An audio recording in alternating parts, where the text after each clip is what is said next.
So here I am in regular street clothes on the mat, trying to pass his guard, basically. And man, I couldn't get around it. With everything I tried, at Jiu-Jitsu, you can go 100% intense, you can go full out and not really be afraid for your health or well-being. But I'm literally in the roll with somebody going, hey, are you good? Hey, is that too much? Okay, do you want more pressure? Yeah, man, I check on people. I know all the side control escapes. I know them. They just didn't work with James. Life's too short to be unhappy. Life's too short to be around people you don't like. I want to be in an environment where people are supportive, kind, friendly, and you can have a good laugh.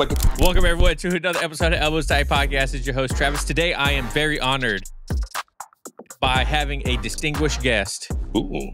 In one of my mods, one of my friends, Chris Dickens. How you doing today, man?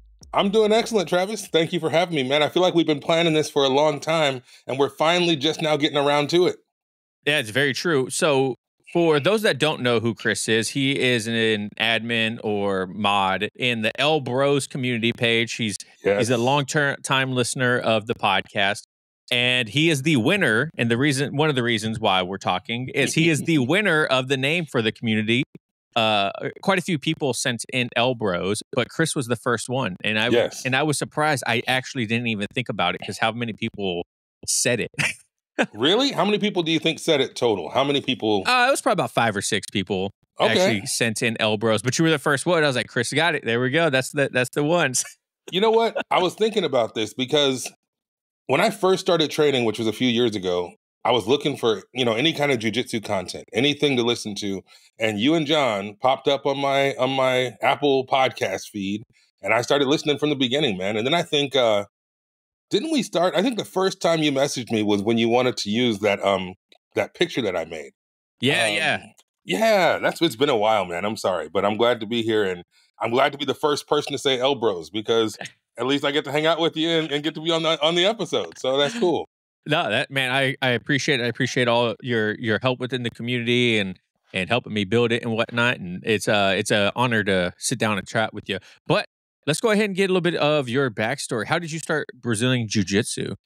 You know what's weird, man? My story's kind of long. I will try to make it as short as possible. I started off in Taekwondo, okay? Like, I'm a kid of the 80s. I'm 45 years old. And so I saw the Karate Kid. I was bullied as a kid, and I thought, man, I really want to learn how to protect myself. Like, my goal was self-defense and survival, And we didn't have a lot of money growing up, so my mom really couldn't afford to put me in any kind of karate lessons or whatever. And then we moved to Cerritos, California, and I learned about Taekwondo from my friend Jimmy Kim and from everything that he did. And so I started training Taekwondo when I think I was about 12 or 13. And we did some Hapkido. We did a little bit of what they call Judo, which is like Korean Judo. So there was a little tiny bit of grappling, but there was never any there was never real explanation or science behind it. What I mean is, do this move, and I was like, okay, but I didn't understand why I was doing the move. And so fast forward a bunch of years, I did some boxing. We can talk about that if you want to. I did a little bit of Kung Fu, just a lot of different things, just kind of dipping my toe into different stuff. And in 2007, I got a job, and the owner actually was co-owner of a martial arts or MMA school.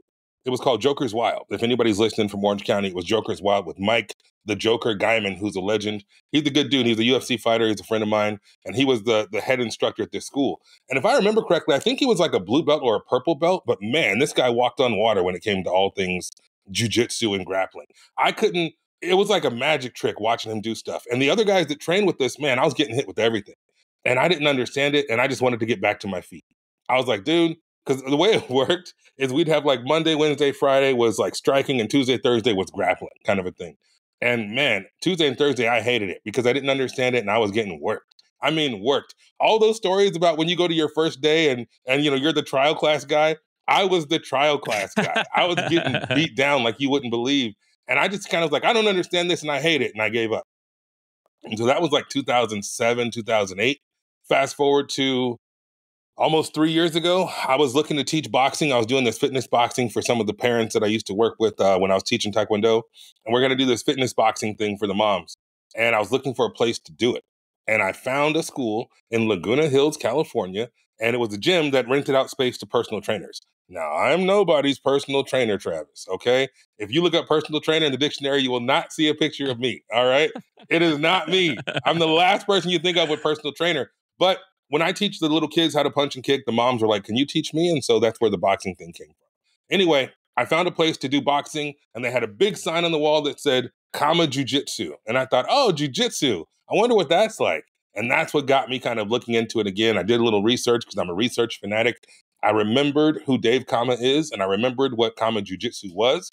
And I was like, man, I got to try this. Here's my chance. I already had a relationship with people at the gym, and so I decided I would go watch a class. And you ever go somewhere and you're watching something, but you really want to be a part of it? Do you know what I mean? Yeah. Like you're watching somebody do something, like, man, I want to know how to do that. As a matter of fact, I was kind of a hater, Travis. I was a hater in my first lesson because I was curious and I'd watched all the videos. And if you know who Ryan Young is part of Common Jiu-Jitsu. He runs the school down in Texas. He does a lot of content on YouTube, a lot of followers, a lot of good videos. But now I had to see this stuff for myself. You know what I'm saying? And so I asked if I could come watch a class, and I did. And I'm watching him do some self-defense stuff, which sounded good. And I was like, bro, I got to feel that. I got to feel if this really works the way they say it works. You know what I'm saying? Because you see all the McDojo life stuff, people that are like, you know, just cooperating. And I'm like, I want to see if it works. And so I asked one of our professors, Fernando, hey, can I feel that? Can I feel what that feels like? And he's like, yeah, come on out on the mat. And so here I am in regular street clothes on the mat, trying to pass his guard, basically, you know, in a self-defense kind of punch block series kind of thing. And man, I couldn't get around it. With everything I tried to get around it. I tried to get past it, and I couldn't do anything to this guy. And I thought, okay, this is legit. Where do I sign? And so I signed up, and I've been struggling ever since. 3 years later, still going through the same struggles, man. Still, I've been a little better, but still struggling, man. So that was a real long answer to your question, but that's kind of the origin story. Started with Taekwondo, tried a bunch of different stuff, got to teaching Taekwondo and wanting to teach boxing, which led me to Kama Jiu-Jitsu, which now led me to you. Yeah. So did you continue to train from 2007 till now, or did you take breaks in there? Oh, I took breaks. You know, I'm an older dude. I'm married, 3 kids. I went back to school. I had a lot going on, man. And so I did the MMA stuff for a couple of years. I thought that was fun. But then I got laid off from that job, actually, 2008. Remember 2008, Travis? Oh, yeah. Yep. And I was like, all right, well, what am I going to do now? And I was trying different stuff. So training kind of fell off. But then I think it was 2000. I don't know, maybe a few years later, my son says, Dad, I'm thinking about martial arts. And I'm like, that's like ringing the dinner bell for a fat guy. You know, like you tell me, Dad, I'm thinking about martial arts. I'm like, I love martial arts. What do you want to do? And I happen to know a guy who's really great at this stuff. And so I went down and saw my friend Jimmy, and Master Kim is what we would call him, you know. And my kids started training. And that was great. I'm watching my kids do all the same stuff I did, you know? And then Jimmy was like, hey, Chris, you know, why don't you get out on the mats again? Because he remembered me, and we talked, and he's like, come on, man, why don't you get on the mats again? And I'm old, I'm fat, you know, it's not the thing. And long story short, he talked me into it. I started training, and then he was going to start a second location, and he asked me to teach. And I thought, really, nice. dude? Really? And so I became kind of the de facto head instructor for his second location as part of an after-school program. That was like 2018, 2019, 2020, where I was teaching Taekwondo. And that's what led to the boxing thing, which then led to the Jiu-Jitsu. So there's probably a good gap there from like 2009, 2010 to about 2014. I don't know. So I had a good little break, man. It's kind of like it's like that girlfriend you can't quit. You know what I mean? It's like you keep getting back together. You're like, hey, you hurt me. Text all the time. you hurt me, but I still love you. You know what I mean? I kept coming back to jiu-jitsu, man, and I kept getting worked. And I think the best part now is I've been much more resilient. And even though it's still not easy, I'm still going. And it's something I can't imagine my life without at this point. Does that make sense? Yeah, absolutely. How high did you make it in Taekwondo rankings? Dude, Taekwondo, black belt in Taekwondo, sure. But okay. Anybody, you know, it's kind of weird now because all the jiu-jitsu guys talk trash about the other arts, you know. But there's truth to it. If you can get a black belt at the age of 12, is it really that impressive? You know, if you can get a black belt in 4 years at the age of 9 or 10, is it really that impressive? So I always say, you know, martial arts is great because it teaches you all those intangible things, character building things, blah, blah, blah. So I will never take away anyone's accomplishment. If you're a 12-year-old Taekwondo karate black belt, good for you. You should be proud of yourself. But do you really know how to fight? Do you really know how to protect yourself? When the crap hits the fan and somebody's trying to hurt you, are you confident to defend yourself and to protect yourself in that situation? And that's where I feel like those black belts maybe aren't as legit as maybe they should be. So Taekwondo black belt is cool, but man, I was a bouncer for years. And you'd be surprised how little Taekwondo you use when you're actually fighting people in a closed environment. You know what I'm saying? Right. The reality of fighting is much different than the theory of fighting. Does that make sense? Yeah, absolutely. There was a little girl that just actually made the news because she got hospitalized from sparring in Taekwondo, like Really? broken nose, like she's all messed up, right? And Wow. I think they're like blaming. I haven't seen the full story, but I think what they're trying to do is like blame the instructor for her injuries or something like that. Did you guys ever do live sparring in Taekwondo? Of course. Okay, man, look, I'm going to keep it real with you, Travis. I wasn't going to, no, I'm keeping it real. I wasn't going to say this because I don't want to sound like I'm bragging or I'm boasting or I'm, some super badass Taekwondo guy. That's not my goal. But I got to give you the real deal because the real deal is the real story. Like I said, I grew up in Cerritos. Cerritos has a certain history with Taekwondo, and I'll tell you what it is. My friend Is Jimmy. it like the Karate Kid? No. I wish that would have been like a dream come true. But I found something better than the Karate Kid. My friend Jimmy Kim won the gold medal in the 1988 Olympics for Taekwondo. He was the heavyweight Olympic gold medalist, 1988 in Seoul, Korea. He won the whole darn thing. He had the parade, driving down Main Street in the Cadillac or the convertible or whatever. So he came and talked to my football team about how to follow your goals and put in the work and da da da da da. I became aware of Taekwondo because at the same time I was moving to Cerritos, this guy was literally becoming the best in the world. And so That's when I say crazy. I trained with the best in the world, I can legitimately say I trained with the best in the world because I was on the tournament team. We traveled all over the place, fighting state championships, all that good stuff. So yes, I fought every day, all day. We had training before school. The tournament team, we had training before school. Then we would go to school. I would leave school. I would come home. I would teach or help teach the children's class. Then I would do the adults class. And then we would have tournament team sparring. I freaking lived in the dojang. It's not the dojo. That's Japanese. Dojang is Korean. So I lived there all the time for years. And it was my dream. I wanted to be like Jimmy. I wanted to be an Olympic gold medalist. So did we fight? Yes, all the time. People came from all over the world to train with him. He was the number one expert in all things Taekwondo. He was on the That's cover of cool. Black Belt magazine. He was on the cover of Inside Kung Fu. He was on television. He was everywhere. So people, I remember sparring people from like the Swedish Taekwondo team. Like we had people come from all over the world to train with him. So to say, did we fight is like an insane question to me because that's all we did was fight. I know certain styles, they don't compete and they don't fight as much, but man, we lived on the mats and we lived in the old school style, not the style today where it's tippity tap foot tag. You know what I mean? There were regular knockouts. You were regularly bloody. You were regularly injured. Not because anybody was trying to hurt you, but that was just the intensity that we fought at. If you look at tournament footage from 1988 versus tournament footage from 2024, they look like two different sports. And that's kind of what I'm afraid of when it comes to jiu-jitsu, but I'm sure we'll get to that. Do you feel like any of the attributes from those years of Taekwondo have like transferred over to your jiu-jitsu journey that you're surprised about? Like maybe flexibility or anything like that? Yes, 100% yes. I think flexibility is a big one. I think mindset is probably bigger because I don't really have a lot of fear when it comes to Taekwondo or when it comes to jiu-jitsu because nobody's punching me in the face. Nobody's trying to kick me in the head. Like I did boxing too. Boxing's a whole different sport. You literally get in the ring knowing somebody's trying to separate you from your consciousness. Like you literally know somebody's trying to punch you in the head until you lose consciousness. And that's the reality of that sport. Jiu-jitsu, you can go 100% intense. You can go full out and not really be afraid for your health or well-being. You know what I mean? Because if you catch me in something, I can tap and you let me go. And that kind of intensity, I think, is something that's missing from a lot of martial arts. But that's one thing I think jiu-jitsu has going for it, is that you can really go 100% without being afraid of injury or death. But having been punched, having been kicked, having been, well, maybe not knocked out, but knocked loopy, certainly, jiu-jitsu is not really scary to me. In fact, that's what one of my instructors said. He's like, dude, you're probably not even afraid of competing, are you? And I'm like, no, nobody's trying to hit me in the head. Like, what the worst case scenario is I'm embarrassed. You know what I mean? The worst case scenario is I lose and I'm embarrassed. So I think toughness, I think flexibility, I think determination, I think all those intangibles, but also a fearlessness.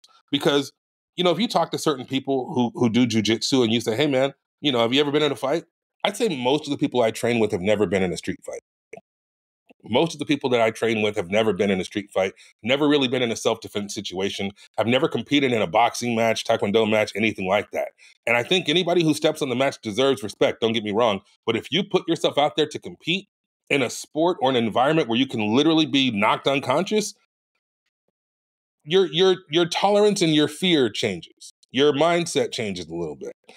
It's like, I don't know, I feel like I'm rambling, man. But when people say that jiu-jitsu is a fight, when people say that jiu-jitsu is a fight, yes, it's a fight. It has all the context of a fight. But when you see somebody doing some inverted rubber guard berimbolo, and it's like, you could never get away with that in a fight. You know what I mean? That kind of stuff wouldn't work. And I'm still coming from the self-defense mindset, and I don't want to go the old self-defense versus competition route. But yeah, I think toughness, I think determination, I think flexibility, I think mindset is probably the best things that I carried over from Taekwondo and traditional martial arts to jiu-jitsu. Man, I'm answering your questions in a long way today, aren't I? You're good, man. It makes for great content. People at home are gonna be like taking notes on this. Hey, so reservations. Did you have any like reservations when you first started training, like before your first class or during your first class after things started getting real? Yes, I had two huge reservations. All right. Number one, I was extremely out of shape. And number two, I'm a really big guy. All right. I had back surgery a few years back. And after back surgery, I gained a lot of weight. I mean, a lot of weight. And I don't move like I used to. I don't have the cardio that I used to. I'm not nearly as flexible as I used to be. And, you know, people sometimes say like, oh, I want to lose weight before I go try jujitsu. I want to get in shape before I go try jujitsu. And I was kind of in that same mindset at first because I thought, how am I going to do all this stuff? Because I'll be honest, man, even a simple move like a shrimp, okay, even a simple move like a hip escape, for you, who's a guy who's in good shape, doesn't feel like much of anything. But if you're a heavy guy, if you're an overweight guy, if you're an ultra heavyweight, let's just call it ultra heavyweight like myself, picking up all that weight and shrimping it down the mat takes a lot of effort. So yeah, I was intimidated by my fitness. I was intimidated by my size because I also didn't want to hurt anybody. I was afraid of landing on somebody or, you know, hurting somebody's ankle, somebody's wrist, whatever. And I think that's kind of the big guy curse, right? Is you have to learn to compete and to fight and to train to the limits of your body while protecting your training partners. That's the tricky part because I want to be good and I want to know what works for me. But number one, I want to know what works for me and my body. Number two, I want to understand all of the techniques and do them properly, which I can't do everything 100% properly the way you probably could. And then, of course, I want to make sure I'm taking care of my training partners. So I was nervous about my fitness level, my flexibility, my movement, and I was worried about potentially injuring a training partner because I'm so much bigger than they are. Yeah, I talked with oh man, what's his name? From Juggernaut Strength and Conditioning, Chad Wesley Smith, and Okay. he started jiu-jitsu right after his like big powerlifting strongman. So he Okay. was like 400 pounds when he first Wow. started jiu-jitsu, but he's 6'2", former collegiate athlete, right? Okay. And he talked about that was one of his concerns too. He's like, I'm a huge, strong guy. And he's like, no one wants to roll with a huge, strong guy if they start smashing them. He's like, so I had to make sure when I was rolling with them, I was like being as self-aware as possible. And I think that's Yeah. actually a very good thing for bigger people when they start jujitsu is you have to build that self-awareness because if you don't have that self-awareness, like if you can hurt someone and hurt Oh, yourself, yeah. you know what I mean? Like you're like, I'm not going to sit there and try to Grammy roll. You know, you know, is that something that you noticed was like your self-awareness, like initially, like was Oh, a yeah. big thing that you had? For me, I want to make sure that I'm respecting my training partners, and maybe that's the old Taekwondo thing too, right? Respect. I want to make sure I'm respecting my training partners, and I'm not being reckless. Okay, I'd rather protect you and not get as much out of the role than get as much as I can out of the role and risk your health or your well being. Like So how do yesterday you do that? morning.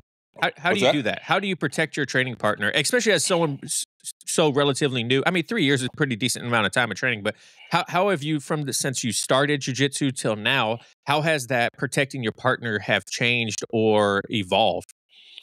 You know, this is going to sound weird. I don't think it has changed much for me because I came in with this mindset. I came in with the mindset that I want to be respectful. I want to make sure I don't hurt anyone. I want to make sure that I'm protecting my partners. Like example, yesterday I rolled with one of our students. Her name is Becca. Becca is, I don't know, 5'6", probably weighs 115 pounds, 120 pounds. And yeah, if I put all my weight on Becca, you know, if I put everything I had into the technique, Becca's going home on a stretcher. You know what I mean? And I don't want to be that guy. So pretty much from the beginning, it was all about communication. I would say, hey, what do you want to work on today? What do you want to accomplish in this role? Okay, I'm trying to work on X, Y, and Z. What do you want to work on? And then I would ask, how much pressure do you want? Because I'm going to gradually ramp up my pressure, my strength, my whatever you want to call it, to a level that you're comfortable with. I'm literally, it's kind of creepy, right? But I'm literally in the role with somebody going, hey, are you good? Hey, is that too much? Okay. Do you want more pressure? Is something wrong? Are you okay? Yeah, man, I check on people. I'm serious. I'm in the middle of a role That's going, good. are you good? And they're like, yeah, I'm good. Okay, cool. I'm gonna give you a little more. Okay. Or if they say, no, that's good. Okay, cool. We kind of talk it out before. I'm gonna almost get an agreement before we start rolling to make sure that I treat you with the level and the respect that you deserve. And I want to make sure that I give you the comfort level that you're at. So if I say, hey, Travis, how hard do you want to go? You're like, oh man, I'm getting ready for a tournament. Let's go. Okay. I'm gonna start at 50%. Even if you say you want it all, I'm gonna start at 50%.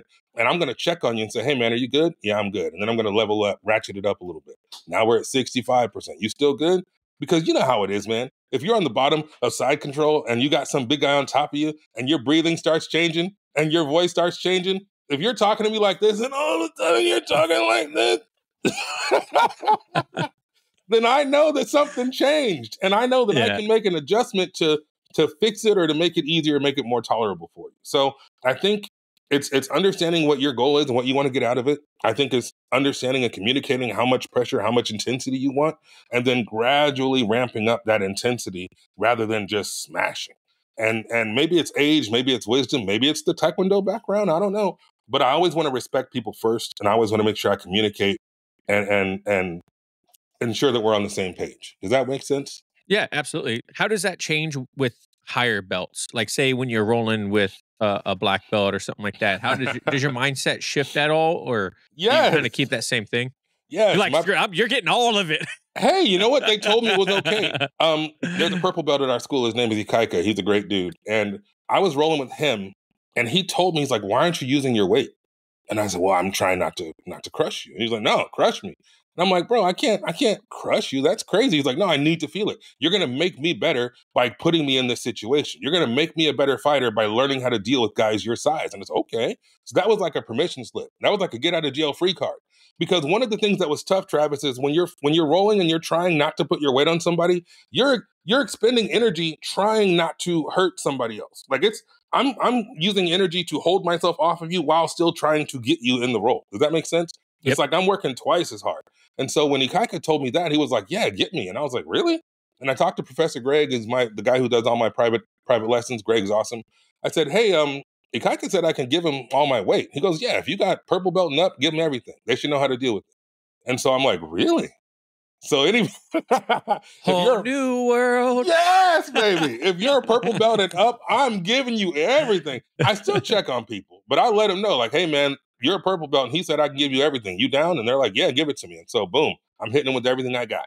And that is a freeing experience, except for they're so much freaking better than me, right? So even if I'm giving them everything, they're still gonna get me. You know, I don't think that doesn't mean I'm gonna win, but it gives me a little more freedom to try some more stuff and to use more of my strength and more of my pressure and more of my weight distribution, whatever you want to call it. So rolling with the higher belts, I get to take the training wheels off a little bit more. I get to loosen up and attack more, or just go harder, I guess, because you don't go hard on the trial class guy, and even if it's me with the white belt that's been there for 2 years, like I have, I'm still taking it easy on him. And even the blue belt, some of the blue belts are considerably smaller than me, and I still take it easy on them. But there are certain guys that are a higher belt that say, bring it on. And when they say, bring it on, you damn right I bring it. So you mentioned in there, you do privates. Do you feel like that is beneficial for all people, especially larger individuals or ultra heavyweights or whatever? I don't want to keep saying larger. It sounds kind of like degrading. But you can say ultra heavyweight. It doesn't hurt my feelings. It's all good. But as an older practitioner, a little and larger, do you feel like a key to your success in jiu-jitsu so far has been your privates? I feel like I would be That sounds lost. Really weird. First of all, I just want to say that sounded very weird. Your private lessons. Yeah, I got you. I feel like I would be lost in jiu-jitsu if I didn't have private lessons. Because the way my brain works, I'm a teacher. I teach high school. You know that, but maybe the guests don't know that. I teach high school. I literally have a master's degree in teaching, okay? I understand how teaching and how learning works. And for me, I have a lot of different learning styles, if you will, but I have to ask questions. And so when you're in class with 30 other guys and you're going over the move of the day, yes, our instructors allow and make room for questions. But everyone's experience is different. For example, if you tell me to do an armbar, okay, my armbar is going to be different than your armbar just because of my body type and the way that my body works. And if I don't have time to ask, how can I make this work for me? If I don't have one-on-one attention to make sense of this stuff, then I think I would be lost in this style, man. Like, I honestly don't know how people do it without private lessons. If you read all the books and all the history lessons, Richard Bresler's book, I'm reading Drysdale's book right now, most of the teaching started, at least back in Torrance and the garages and all that stuff, with private lessons. I think you need to have that one-on-one context to be able to stop and say, am I doing this right? Is it supposed to feel like this? How does this work? Because every time we go, every Saturday, my private lessons are Saturday mornings. I'll go in there with Greg and he'll say, do you have any questions? Because 9 times out of 10, we start with questions. Something that I did during the week or something I got caught in or something that I didn't understand about the move of the day on Tuesday night. We'll just go over questions. And that's so freaking valuable to have an expert. And yeah, I'm going to call him an expert. He probably wouldn't like that. But to have an expert, a black belt who's been teaching for years, ask you if you have any questions to review the techniques that you went over in class or to review something you got caught in. Dude, we've even watched tape. Like, I've sat down with Greg and said, hey, can we watch the video of me rolling with James? And we'll watch it together like NFL players watching film and go, yeah, your posture sucks. Or, oh, you got swept because of this. So that kind of one-on-one fine-tuning and tweaking, that attention is game-changing, man. I don't understand anybody who doesn't do private lessons, and that's not to pick on you, because I know you said you haven't done any private lessons. Never done a single one, yeah. Man, I'm telling you, imagine if you could just sit down with your instructor for an hour and ask him all the questions that pop into your head and work on whatever technique you wanted to work on. How much would you love that? How crazy would that be? Yeah, I mean, it's true, but I don't know, like, I feel like I just wouldn't. I like how you say from the week's classes, you'll do your private on Saturday, and like I think that's great. I mean, I don't know. To me, privates just don't sound. I mean, I know they're valuable, but it's just not something I'm interested in. You know what I mean? So hold on, I'm gonna flip the microphone on you for a second. Okay, here we go. I've heard most of your episodes. Okay, I've heard a lot of your stories. I know about your competition. I know some of your experience. Okay, if you were able to watch that tape, have you watched your tape of your tournament with your instructor? No. I mean, I've shown them like things here and there, but not like the whole thing. So if you could sit down with your instructor and watch the tape of your tournament and go over it, and then he can show you what you did wrong or give you advice or give you tips and literally roll with you and show you, hey, if you put your hand here instead of here, it probably would have worked better. Wouldn't you think that would be valuable? No, I mean, I don't say they're not valuable.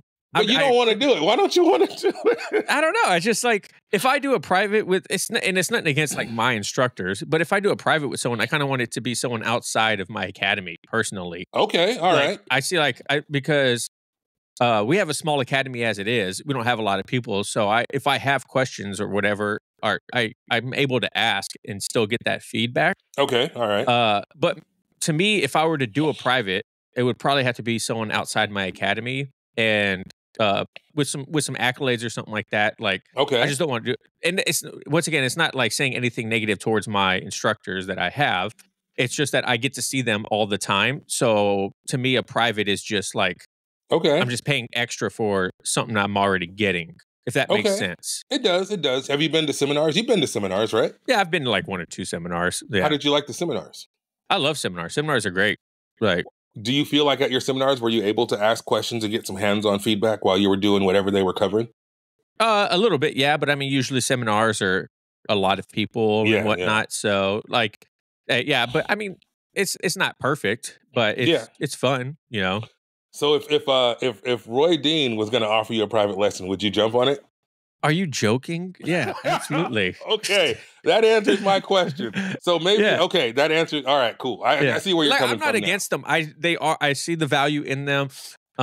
It's just in my journey, I've never done it, and I don't know. It's just like, it doesn't excite me to go train. You know what I mean? Yeah. Like, it's like, if it's nothing against my academy or anything like that, because we have great instruction and stuff like that. So well, let me tell you what happened yesterday, because yesterday was my private lesson. Okay. Real quick, this episode is brought to you by our Patreon and YouTube members. Thank you guys so much for committing $5 a month for exclusive and early content, and you get priority Q&A and you will get secret live streams. And also, you have the opportunity to get your roles reviewed by myself and a past guest or one of my high-level friends that can tell you what you're doing wrong, what your goals are, and where you should be focusing. Also, you are directly supporting the podcast and allowing me to keep improving and keeping my editor Dan. So thank you guys so much to my patrons and to the YouTube memberships. If you guys want to join for $5 a month, link is down below. Thank you so much. Back to the show. Peace. And one of my favorite training partners is this guy, James. James is a big guy like me. And I love rolling with big guys like me because it feels different. I experience it differently. And if I ever compete, I'm going to be competing against guys my size. And so I decided, let's try it. Now, James got me last week with the chubby special. I call it the chubby special, right? It's the cross-side Americana. He got to the cross-side, and next, he had me with the Americana, and I was stuck like Chuck. And so for some reason, I know all the side control escapes. I know them. They just didn't work with James. And I didn't know why they weren't working. And so last week's private lesson, I talked to James, or I talked to my instructor, Greg, and we worked on what I was doing wrong. As a matter of fact, I had a class with Dave. Dave's our head instructor, Master Dave. I should probably call him that. He doesn't really do the whole master titles. We don't really do titles, but I want to be respectful. And Dave, I said, man, I was getting crushed by James, and I don't know what I did wrong. And he just kind of tweaked a couple things, and guess what? I survived. And so then I come back this week, and guess who's there? James. And he tries the same thing, and I was able to stop it. Yes, he didn't get me this time, but he got me with something else. And I was like, son of a biscuit. I thought I overcame you, but I overcame his plan A, B, and C, and now he had to go to plan D, right? I was able to survive cross-side or side control, and I was able to escape, and I was able to do this, and I was able to do that, but he got me with something else. So guess what I'm going to be working on next Saturday? I'm going to be working on James's plan D. Maybe we're even going to watch the video. Hey, man, why did he get me in that? And then we're going to talk about it, and we're going to train it. We're going to go through it, and hopefully I'll have an answer for him. But if I didn't have that opportunity to ask Greg, hey, man, I got caught here, and I don't know why I got caught here. Or, hey, I thought I was doing the escape the right way, but for some reason it just didn't work with somebody his size. It didn't work with somebody with his body type. It didn't work with somebody who's this flexible. What am I doing wrong? Being able to go in and fine tune and adjust those little things and tweak those little things, I think makes a huge difference for me, because that lets me know I got caught with this. What was I doing wrong? Okay, now I'm better. And of course, then I go get caught with something else. So next week, we're back to the lab, man. We're back to figuring out what's going on. So for me, it's like, it's like watching film. For an NBA player or like an NFL player, being able to analyze what you did or did wrong or did right, I think that helps. So yeah, I think there's value in it, but I'm not sure. I guess maybe we got to get you a private lesson and see how you feel afterward. Yeah, I was going to say you're probably convincing a lot of people at home that have reservations about private lessons. Comment down below if you've ever done a private lesson in jiu-jitsu. Let me know if I'm just being crazy. So, but with training during the week and having your privates on Saturday, are you doing anything for like recovery during the week to make sure that you're not getting too beat up with all this training if you make it to all your classes like you want? My wife loves yoga, and we have the gym that we belong to has yoga classes, and they have a special kind of yoga called yoga. What is it called? I forget what it's called, but it's a recovery kind of yoga. It's not like they have yoga flow, they have yoga sculpt, which is like weights and stuff. And they have whatever this one's called. I forget what it's called, but it's really nice because it's slower and it's you hold positions longer, and it's to maximize your flexibility and let your muscles recover. So yoga is probably the only thing I do that's designed to help for recovery. I see a lot of the cold plungy stuff, which I think I know you do that. I see a lot of different things people do. I don't really do any of that. I really just do yoga. Yoga's it. It helps me stretch. It helps me breathe. It helps me get into better positions. And that's about all I do for recovery. And try to sleep, Sleep is important. Do you take any supplements like vitamins, fish oil, protein? I do protein shakes. Just because, I wake up early and I got a long commute. So my breakfast is usually a protein shake. But I really don't do anything else. Maybe I should, man. Do you recommend anything? Do you have something you recommend?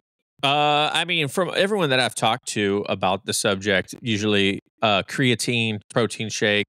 If your diet isn't getting it, like a multivitamin or something like that for like your joints and stuff like that, would all be great. I actually have a couple guests lined up where we're going to talk about nutrition and jiu-jitsu, cutting weight, and stuff like that. So that would be really good. But I'm going to be listening because I'm always listening. So I'm down. Hey, I'm open to anything. And if there's value in it and it works for some people, especially people I trust, and I trust you and I trust your heart and I trust your motivation, then I'm willing to try it, you know?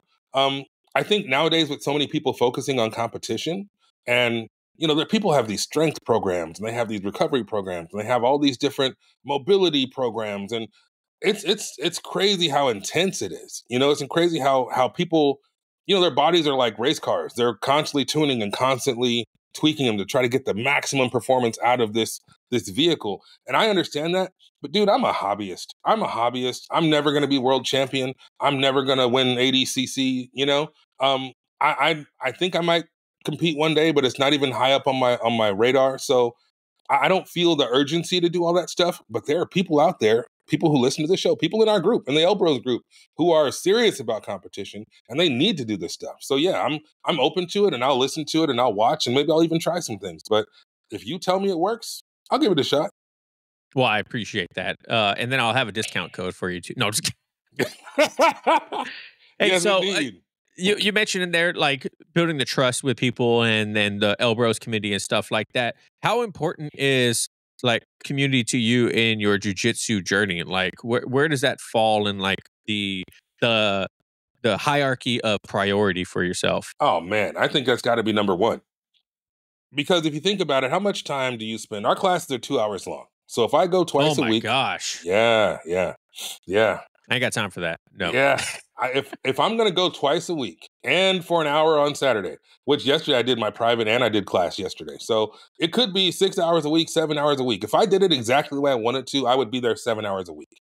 And that's a lot of time to spend with people you don't freaking like. Do you know what I mean? Yeah. I'm not going to crap on anybody because people all have different styles, different motivations, but I wouldn't survive at one of those highly competitive, gyms where everybody's just trying to smash anybody on their way on the road to world championships, because that's not my motivation. Those aren't my Yeah. people. You know what I mean? Most of the people at our gym are older. They're well-educated. They're successful. They have kids, we're like, now don't get me wrong. Everybody in there is pretty much a killer. Like, I'm not saying, oh, we're just sitting around, drinking tea and watching, the Muppet Show. No. We're in there and we're working. But we're all in kind of a similar life stage, I guess. It's kind of like find your people, find your tribe, if you will. It's like CrossFit. You're a CrossFit guy, right? Yes, sir. The community of CrossFit, I did it for a little while and it was not for me, but the people were amazing and the support is amazing. You want to be around people who want to see you win. You want to be around people who want to see you succeed. You want to be around people who care about your family and about your job so that they're not going to, wrench that arm bar. They're not going to rip that Kimura because they know you and they care about you and they care about your family. We've got dentists, we've got attorneys, we've got doctors, we got people who have real lives outside of the school. So I want to train with people who, I mean, don't get me wrong. We have some competitors in our school. There's some guys in there that are amazing. But I want to train with people who see the world kind of the way I do. And that might be closed-minded. I know there's beauty in variety, don't get me wrong. But I would not survive at, let's say, Atos or whatever. Is that what it's called? Atos? Yeah. Yeah. I don't think I would survive there. And they look like nice people. And they're not too far from me. But the mindset is different because I'm not going to pretend that I'm trying to win the world championship so I can kick it. You know what I mean? Like, you don't have to lie to kick it. Remember that? So I would rather just show up and say, this is who I am. This is my goal. This is what I'm trying to get out of this. And can you help me get there? And the people that I train with can. So I don't know, man. Life's too short to be unhappy. Life's too short to be around people you don't like. And so I want to be in an environment where people are supportive, kind, friendly, and you can have a good laugh. Like, if you don't hang out with your training partners after class is over, if you don't sit around and shoot the breeze and laugh and talk a little bit of trash and crack a couple of jokes, then you probably need to switch schools. Like, if these aren't people you would hang out with on a weekend and have a barbecue or, grab a couple beers with, you probably need to switch schools because that doesn't feel like a supportive environment. It's like sales, right? I used to work in sales for a long time. People buy from people they like. That's the whole building rapport thing, right? People do business with people that they like. And people are going to train with people they like. Now, if I was a 21-year-old, guy with world championships on the brain and I happen to like the cannabis, maybe I'd be at 10th Planet. You know what I mean? Maybe. I don't know. Nothing wrong with those guys. I know a lot of 10th Planet guys, but it's just not my scene, you know? And you got to find your tribe. You got to find your people. So I hope I didn't make us sound like a bunch of old men sitting around in our rocking chairs. But I feel like a lot of us are in the same kind of life stage and we value the same things. We value self-defense. We value good technique. We value great communication, great teaching, great learning. And I mean, come on, dude. Jiu-jitsu is the melting pot of so many different things and so many different kinds of people, but you got to find your kind of people. Yeah. No, that's it. Hello? Check. Yeah, I can hear you. Oh, okay. Yeah, no, those are great points. Like, I definitely feel like community, like I always talk about when you're looking for a new place to, or an academy to go to, you have to go there and make sure the vibe is right with you, make sure it fits you. You know what I mean? Because there's a lot of academies out there, and with the growth of jiu-jitsu, there's the growth of bad people in jiu-jitsu too. You know what I mean? Ooh, like there's not always a lot of people. There's not going to always be 100% everyone is in it for the right reasons, right? They're going to see dollar signs. They're going to see the possibility to take advantage of people or whatever it is. And so you have to be able to find a place where you feel comfortable and you can train for a long periods of time. And if you don't feel like you mentioned, like if you're around people that you actually don't really like and you don't want to train with, then maybe it's time to find for your journey. Like, don't quit. Go find a new place to train, maybe. Yeah. And you know what's funny is when you hear people like my white belt, I forget his name, but you know, he talks a lot about trying different schools, you know? If you hear a lot of, I think even on your show, when you ask for people to give advice to a white belt, and they say things like, try 3 different schools before you pick one. You know, those kinds of pieces of advice. I think that's great because culture is huge, man. And like you said, people aren't always in it for the right reasons. Sometimes you have positive people, you have negative people. You got to find who works with you, who matches your personality or whose teaching style matches your teaching style. There's so many different things. It's like we talk about jiu-jitsu like it's this one big, you know, monolith, jiu-jitsu. But again, there's so many different parts to it. There's so many different focuses and so many different, like, take a Gracie University school versus a 10th Planet, 2 different worlds. You know, you take a competition school like whatever Gordon Ryan school is called down there in Texas, right? New Wave. Yeah, versus, I don't know, Gracie University. Both doing jiu-jitsu, not the same flavor, you know? And you got to find what works for you and what matches your goals, what matches your mindset. So I don't know. What kind of school do you train at? Is it more competitive? Is it more self-defense? Or is it more older people, more younger people? What is your vibe? We have like a good melting pot of people. Like most of the guys, it's predominantly male, 25 plus. Okay. You know what I mean? So we do have some females, but not very many. And then in the evening classes, it's like competitive, like between people, but not a lot of people compete in our academy. We don't really push it. We're a Carlson Gracie Academy, so we like our jiu-jitsu is heavy pressure. You know, cook people, try to smash. You know what I mean? Were you always Carlson Gracie, or were you a different affiliation?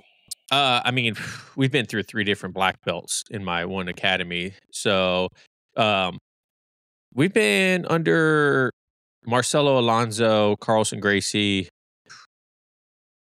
3-4 years now, maybe. Okay. So a good chunk of time. Like right after I got my blue belt, well, right after the pandemic is when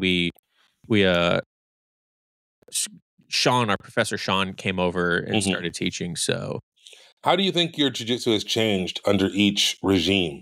Like since the Carlson Gracie took over versus whoever was previous, how do you think your jiu-jitsu or your school, your academy's jiu-jitsu has changed or evolved?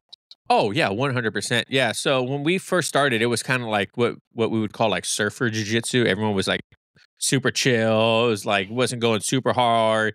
People were rolling hard, but it wasn't like very competitive, I guess you would say. I don't know. It was just like a different vibe. Like it was definitely more relaxed during rounds. You know what I mean? Yeah. And then Sean showed up and it was, everyone got their face smashed in by him. And, because you thought you knew jiu-jitsu, and then he came and he was just like, he came in and he was like, what are you guys doing? That's a great feeling and a sad feeling at the same time, right? Yeah. And it was nothing against our previous instructor because I felt like I did very well. I learned a lot under him, but it was just a different type of, like you mentioned, it's a different flavor of jiu-jitsu. We weren't, before that, it wasn't smash, cook people, you know what I mean? Like that grueling jiu-jitsu, it was, kind of flowy. It was more of, kind of like more elaborate techniques. And then he came in and it was like, what are you doing? Like, why are you doing the iron pillow? Like, that is so stupid. The iron pillow? Okay. Yeah. You know what I mean? Like, he's like, you guys give your back up way too easily. He's like, stop playing prison guard. He's what? That's awesome. Yeah. So it's I feel like my jiu-jitsu has, even if I don't get to train as often, I feel like my jiu-jitsu still is better than it was. In certain ways, and in other ways, maybe not as good. So, I don't know. It's been an experience. And now Sean is saying he doesn't really want to teach anymore because he trains high school wrestling also. Okay. So he's like, I just don't have time to teach jiu-jitsu either. So, and he's the head guy. Yeah, it's not his academy. It's Cody, one of my best friends. Okay. Who's a 4-stripe brown belt, so he's almost a black belt. Okay. And so once he gets his black belt, we think Sean's just gonna be like, all right, I'm here for class. You know what I mean? Like, and that's it. So is Cody? I mean, you feel like Cody's going to be as solid an instructor as Sean? Oh yeah. Okay. Yeah, 100%. Yeah, because the difference in everyone, including Cody, since Sean took over, whether it's instructing, rolling, all that stuff, we all have leveled up quite a bit. And so, Cody, I think Cody is a phenomenal. He owns the CrossFit gym side too that we used to do that. Okay, so he's been coaching for 12, 15 years or something like that. So he's got a lot of teaching experience, and he's a former amateur MMA fighter, undefeated MMA fighter. Oh, nice. All kinds of stuff. Yeah. Okay. So the only problem with Cody is Cody's 6'5", 220 pounds of oatmeal and sex appeal is what he calls it. Okay. So he's hard to roll with sometimes. Do you guys do any striking? If he's an MMA guy, do you guys do any striking? No, it was just that shoot, dude. It was just endeavored to get jiu-jitsu open in art with him. So I've done a Muay Thai class with him one time, and I kicked his elbow, and I was like, I don't really know if this is going to be for me, man. It's not for everybody. Hey, you asked a question in the chat the other day, and I mean, if this isn't cool, you can edit it out, I guess. But you asked a question in the chat about, does lineage matter? Lineage I actually wanted to talk about that with you too. Yeah. Okay, cool. Because when you say you've had 3 different, lineages or instructors or whatever, I don't know what to call it, but 3 different regimes, right? 3 different people running the show, and I've had one. You know what I mean? And our lineage is clear and it's very straightforward.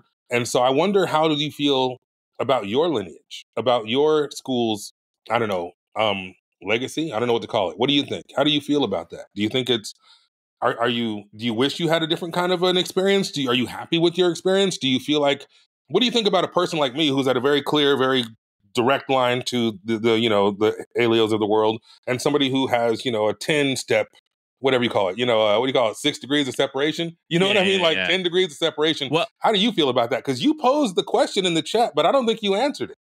So, to be clear, Sean is 2 black belts away from Carlson Gracie. Okay, wow. Carlson Gracie, Marcelo Alonso, Sean. Okay, right? Awesome. So he's a 3rd degree under Marcelo Alonso, who's got his black belt from Carlson. Awesome. He was Carlson Gracie, or Marcelo Alonso was the first black belt in the Pacific Northwest from Brazil. Okay. He came up here. So the lineage there, and also we have Arthur Ruff up here too, who's like a 5th degree black belt straight from Brazil, been up here since like the 90s.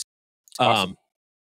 So like, it doesn't really matter to me because I'm just learning jiu-jitsu. And I think if it would matter more to me if I didn't have so many different instructors. You know what I mean?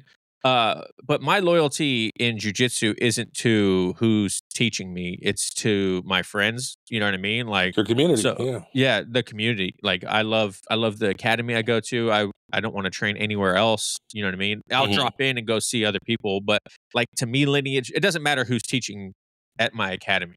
It doesn't matter who I'm under when I get my belt because I don't know. It's 2024. Like if I stopped going to an academy now, I could still learn jiu-jitsu.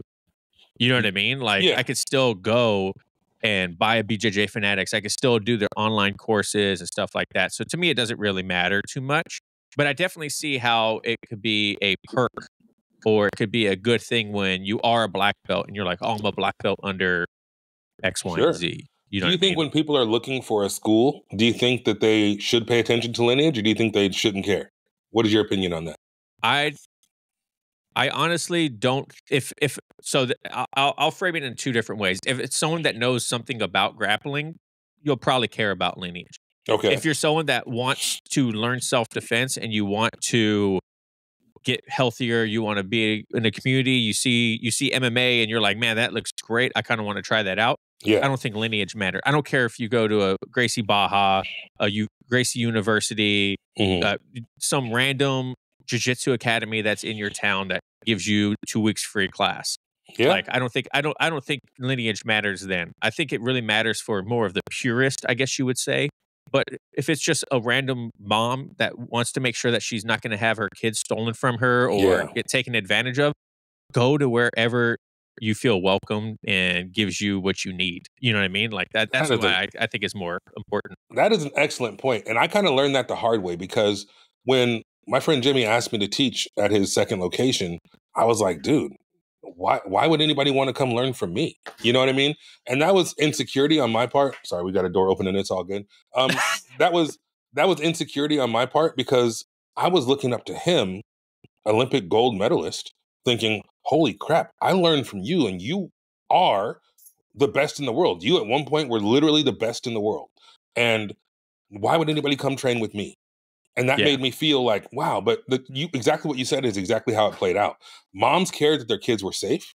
They cared that their kids were having a good time. They cared that their kids were well taken care of and were treated with respect. And they cared that they were learning something fun and learning something valuable. How to defend Yeah. yourself while having a good time. You know, the parents would show up at the end of class when we're playing games like Steal the Bacon and Sharks and Minnows and, that sort of thing. And they didn't care if they could do a spinning heel kick. They just cared their kid was safe. The kid had a good time. They're having fun. Being Now, active, healthy. yeah.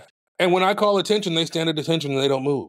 And they, all this stuff that we talked about, the confidence, the discipline, the da da da da da. They wanted to see that, but they didn't care what medals I had won. They didn't care what belt I had gotten, blah, blah, blah. Because the truth of it is, and I didn't say this earlier, but I didn't get my black belt from Jimmy Kim. I got my black belt from someone else when I was in Colorado. So technically under Jimmy Kim and his father, Grandmaster Chung Young Kim, I was a red belt. I was one step below black, but I ended up getting my black somewhere else. And I told him that. He's like, nobody cares. Just come teach the kids. And, love them, care about them, treat them the way you want to be treated, and boom. But for me, because I came from that background of best in the world, and I mean, this is gonna sound like I'm BSing you, but I learned boxing from a former world champion, like WBC champion. So I learned how to box from a guy who was one of the best in the world. And now I'm learning jujitsu from a guy who's one of the best in the world. And so I think legacy, I think lineage is a bigger deal to me because I've literally been exposed to the best. And I want to continue to train with the best. And that sounds a bit egotistical, I guess. Maybe it sounds a bit I don't know, idealistic, but I I looked and I wanted to know who taught you. Me, it's kind of like when you make a copy of something. If you make a copy of a copy of a copy of a copy, it loses quality. Do you know what I mean? For me, I wanted to be as close to the source as possible because I literally trained with the source. And then, of course, with boxing, I was really close to the source. And now with jujitsu, I am very close to the source. And it feels right. It feels authentic. It feels like I can trust it. That's not to say somebody who's 10 steps removed is untrustworthy. But for somebody like me, I'm a credential checker, and it meant something to me. And maybe it's not important to most people. Like I said, the kids that I was teaching when I was teaching Taekwondo, the parents didn't care what awards I had won or what belt I had or how long I'd been training. They just wanted their kids to be safe and to have a good time and to learn something. So I think it's different for everybody. And that's why I asked you that question. Do you think your lineage or the change in your lineage has changed or evolved your jujitsu? And it sounds like the answer is yes. Well, Chris, this was a great conversation, man. Thank you so much for coming on to the show today, dude. And like I said, Chris was the one that was the winner. So I was like, I definitely got to talk to Chris about his journey and everything like that. And I think you brought up a lot of good points about community, privates, and I think there'll be a lot of value, especially when it comes to like protecting your teammates. And I think people will find a lot of value in this conversation. And you did a great job, man. Thank you so much for your time today. The funny thing is that's one of the things I get asked a lot about is, as a big guy, what should I focus on? or as a big guy, how can I best roll with my partners? Because you know this, I created a YouTube channel and I put up a video on where to find plus size big and tall gis, right? Because the regular Fuji gi wouldn't fit me. And so I had to go find a big and tall gi. And somehow it became like the, I don't know, the ultra heavyweight whisperer. I don't know. And so people started to ask me, how do you do this? How do you protect people? And yeah, it's a big topic, and I think hopefully people got something out of it. So thank you. Thank you for giving me a chance to talk about it and share my experiences, and for helping me or letting me be the first person to name the YouTube, or I'm sorry, the Facebook community, the L Bros. So. No, you're all good, man. It was a great name. Like I said, I'm surprised I didn't think of it myself. So yeah. But hey, you listen to the show. Yes, you know how every show ends. If you could give one piece of advice to a brand new white belt, what would it be? You know, I hear the advice keep showing up a lot, and I think there's a lot of truth to that. I think consistency is key. But if I was going to give advice to a white belt, it wouldn't be keep showing up. It would be to stay curious, to investigate and learn as much as you can. I think there's value in instructionals. I think there's value in private lessons, like we talked about. I think there's value in YouTube, good old Professor YouTube, you know? I think anything worth doing is worth doing well. And so if you're serious and this is something you're passionate about, why not learn as much as you can? Why not dig into it and go as far as you can? And I'm not saying become obsessed, but maybe get a little obsessed. You know, maybe you get some of those John Danaher, BJJ Fanatics instructionals. Maybe you go to a few seminars. Maybe you watch a bunch of YouTube. Hopefully you take a couple private lessons. You ask a lot of questions. I would say be a professional question asker. I feel like I'm gonna, like that old Kung Fu series, seek knowledge, grasshopper. Seek knowledge. Trust yourself, trust your instructors, but there's so much out there, man. In this day and age, like I'm a lot older than you, but back in the day, we didn't have all this stuff available. We didn't have the internet. Yep. We didn't have YouTube. You know, if you wanted to know something, you had to go to the library with your library card and check out whatever book they had available. You know, there is such a wealth of knowledge and so much access. Like, I'll put it to you like this, man. You have interviewed some pretty high-level people in this industry. And when I listen to, like, my white belt, he's interviewed Jorge and Gracie and, a lot of people that are legends. Dude, I train with a legend. You know what I mean? Like, I trained with one of the Dirty Dozen, one of the first people in America to get a black belt. I trained with the number one student of Hicks and Gracie. And I can sit down and shoot the breeze with him about anything in the world and ask him 1,000,001 questions, and he's going to help me. You don't get that kind of access in other places. Jiu-jitsu is unique in that regard, that we have access to our heroes. We have access to the people who shaped and made this sport what it is, who made this art and this style what it is. I literally met Hicks and Gracie. I shook his hand. I got a terrible picture with him. But dang it, I met the Michael Jordan of this thing. He's my instructor's instructor. And I don't know any other sport that has that. I don't know any other hobby or pastime that has that. So I would say, stay thirsty, my friends. You know, stay knowledgeable, stay hungry, and get as much as you can. If John Danaher is doing a private or a seminar, go. If somebody's has a new instructional out, watch it.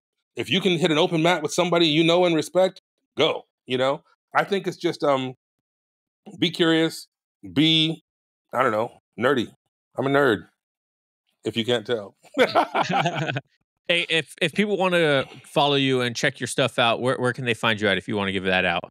I am at Chris Learns Jiu-Jitsu on Instagram, on YouTube, I think that's it. TikTok. I do have a TikTok. I never really post there, but yeah, at Chris Learns Jiu-Jitsu. And I'm sure you'll tag me in the post, and people can find me. And if you have any questions, if you're an ultra heavyweight like me and you want to talk about it, or you need some help, or you want to, I don't know, just commiserate, let me know and we can talk about it together.